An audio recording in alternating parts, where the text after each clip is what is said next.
In Maryland, a panel discussion on the concerns over daily fantasy sports betting was postponed today. However, in light of a recent decision to constitute daily fantasy sports games as gambling and illegal in New York, folks here say it's something to keep an eye on. 47 ABC's Lily Zhang spoke to a legal expert plus a state lawmaker on this issue. Lily, what did they have to say? Emily, Maryland legalized sports betting about 3 years ago, but that was generally tailored towards those small social groups that do play all season long. But what lawmakers say is that now they're seeing something completely different. Take a look. Jason Hathaway says he knows the thrill of betting in the world of fantasy sports. Well, betting, it just puts a whole nother perspective on it as far as, that competition factor. But what if that competitive factor was acted on daily? That's a concern of a Maryland legislative panel made up of 8 members. Their goal is to examine the status of the state's gaming program and to implement new laws related to gaming.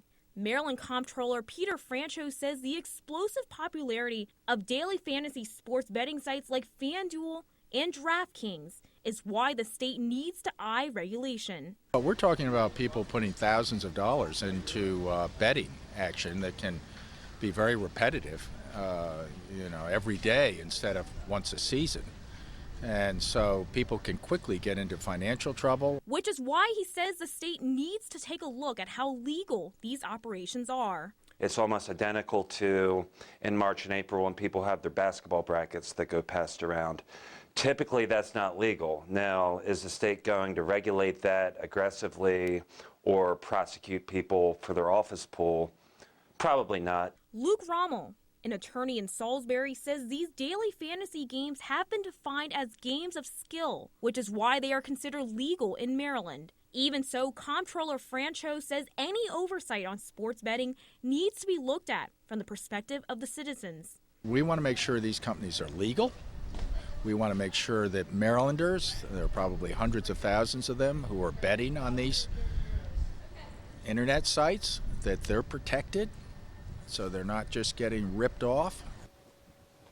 Now, 47 ABC did reach out to both FanDuel and DraftKings for a comment. In a statement, DraftKings says in part, quote, "We look forward to working collaboratively with legislators and regulators to ensure thoughtful and appropriate consumer protection measures are in place," end quote. And for a full copy of that statement, you can find this report on our website, 47abc.com. Emily, back to you. All right, thank you so much, Lily. Now, according to the comptroller, there is a meeting expected to be held Thursday in Annapolis on this very topic. For any developments on this story 24/7, make sure to check it out on our website anytime. That's 47abc.com.